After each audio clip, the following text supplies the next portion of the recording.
आपण पाहताय न्यूज 18 लोकमत. राज्य मंत्रिमंडळाच्या खाते वाटपाचा आज मुहूर्त असल्याची चर्चा आहे आणि सगळ्यात महत्त्वाची बातमी म्हणजे काँग्रेस पक्षांतर्गत वाद मिटवण्यात काँग्रेसला यश आलं. एवढंच नाही तर शिवसेनेकडनं अनेक महत्त्वाची खाती स्वतःच्या पदरात पाडण्यात सुद्धा काँग्रेसला यश आलेलं आहे आणि त्यामुळे काँग्रेसच्या बड्या नेत्यांनी मोठ्या खात्याची मागणी गेले काही दिवस लावून धरली होती. अखेर ती मागणी मुख्यमंत्री उद्धव ठाकरे यांना पूर्ण करावी लागल्याचं कळतंय. आता यादीवर अंतिम शिक्कामोर्तब करण्याकरता काँग्रेसची यादी ही दिल्लीला गेल्याचं कळतं आणि सूत्रांनी दिलेल्या माहितीनुसार कॅबिनेट मंत्री नितीन राऊत यांना ऊर्जा, अशोक चव्हाण यांना सार्वजनिक बांधकाम हे खातं मिळणार आहे, तर बाळासाहेब थोरात यांना महसूल हे वजनदार खातं मिळेल. काँग्रेसच्या नेत्यांचं समाधान झाल्यामुळे आता खाते वाटप लवकरच अधिकृतपणे पूर्ण होईल. केसी पाडवी यांना आदिवासी विकास, अमित देशमुख यांना उच्च आणि तंत्र शिक्षण, विजय वडेट्टीवार यांना दुग्ध आणि पशुसंवर्धन, तर यशोमती ठाकूर यांना महिला आणि बालकल्याण, असलम शेख यांना बंदर विकास आणि वस्त्रोद्योग, तर सुनील केदार यांना वैद्यकीय शिक्षण हे खातं मिळू शकतं. तर तिकडे महाविकास आघाडीच्या पालकमंत्र्यांचा फॉर्म्युला सुद्धा नक्की झाल्याची माहिती मिळते.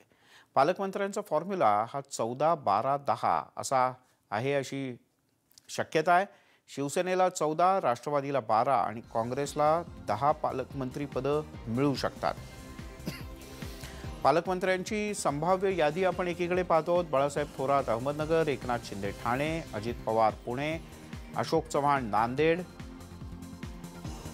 राजेंद्र शिंगणे बुलढाणा, राजेश टोपे जालना, विजय वडेट्टीवार चंद्रपूर, अमित देशमुख लातूर, उदय सामंत रत्नागिरी, दादा भुसे धुळे, संजय राठोड यवतमाळ, गुलाबराव पाटील जळगाव, केसी पाडवी नंदुरबार, सांदीपन भुमरे औरंगाबाद, अनिल परब सिंधुदुर्ग, तर यशोमती ठाकूर अमरावती. आदित्य ठाकरे यांना मुंबई शहर, असलम शेख यांना मुंबई उपनगर, धनंजय मुंडे यांना बीड, तर जयंत पाटील हे सांगलीचे पालकमंत्री असतील. नितीन राऊत नागपूर, छगन भुजबळ नाशिक, सुभाष देसाई रायगड, तर आदिती तटकरे, सुभाष देसाई यांच्याकडे सुद्धा मुंबई शहर असू शकतं, शक्यता आहे ही. बाळासाहेब पाटील यांच्याकडे सातारा आणि हसन मुश्रीफ यांच्याकडे कोल्हापूर जिल्ह्याच्या पालकमंत्री पदाचा कार्यभार सोपवला जाऊ शकतो.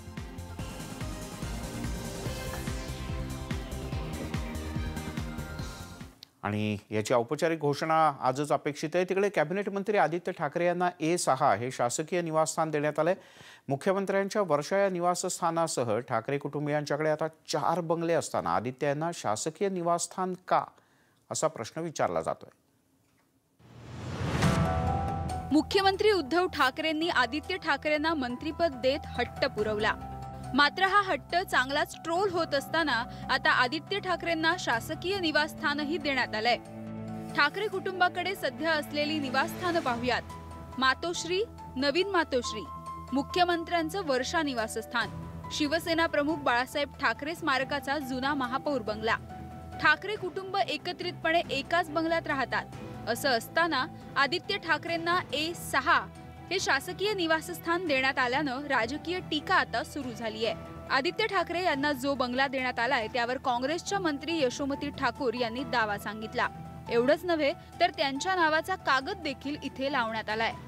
घरात मुख्यमंत्रीपद असताना आदित्य ठाकरेंना मंत्रिपद का, हा वाद ताजा असतानाच आता मुंबईत जवळपास 3 मोठे बंगला असताना आदित्य ठाकरेंना पुन्हा सरकारी बंगला का, हा प्रश्न या ठिकाणी उपस्थित होऊ लागला आहे. कारण आदित्य ठाकरे यांना जो बंगला देण्यात आलेला आहे तो बंगल्यावर मंत्री यशोमती ठाकूर यांनी देखील दावा सांगितला आहे.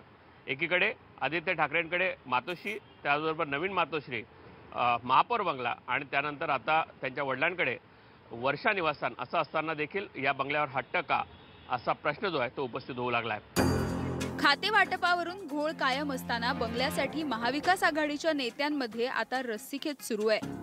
त्यातच आदित्य यांना एक बंगला देत एका मंत्र्याला फ्लॅटमध्ये राहायला जावं लागणार आहे.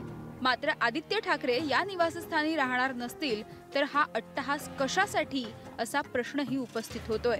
व्हिडिओ जर्नलिस्ट बाळा शेट्टीसह प्रफुल्ल साळुंखे, न्यूज 18 लोकमत, मुंबई.